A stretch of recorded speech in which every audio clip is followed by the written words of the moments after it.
J'ai eu la chance à Liège d'avoir une guide privée et passionnée par sa ville.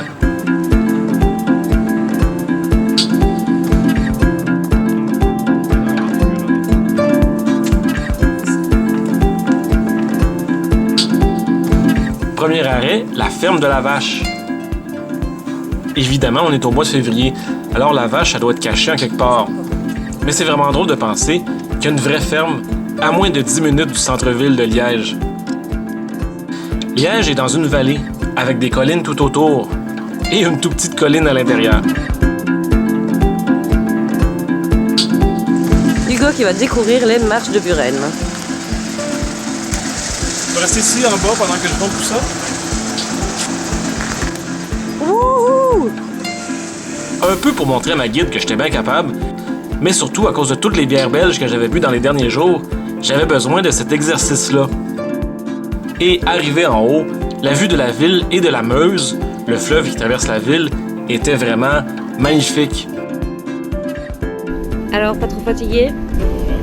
Ça va. Ouais.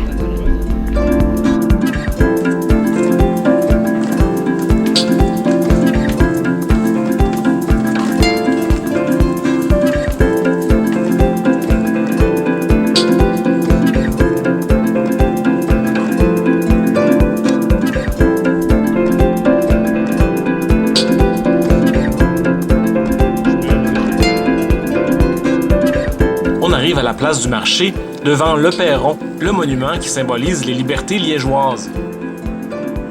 Bon, ils appellent ça le perron, là, mais en fait, c'est une fontaine. Et il est situé directement devant l'hôtel de ville.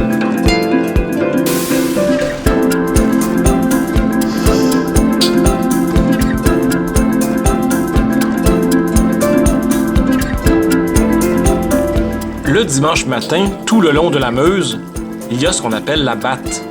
Un grand marché où tous les gens se rassemblent.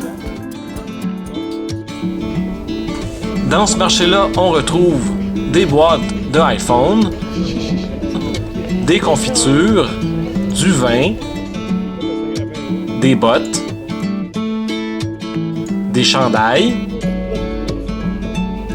des bonbons, de la nourriture asiatique, des montres, de la charcuterie, des fruits, des boutons, du shampoing, des teintures à cheveux, des épices, des petits pitous,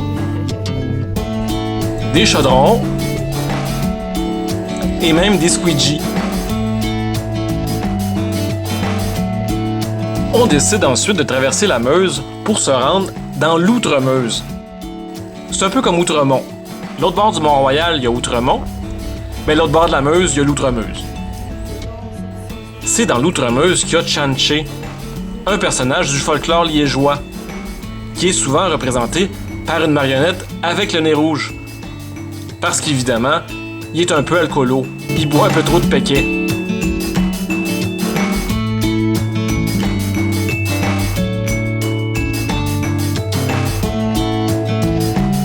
À Liège, il y a aussi ces petites boîtes avec des icônes religieuses accrochées sur les murs.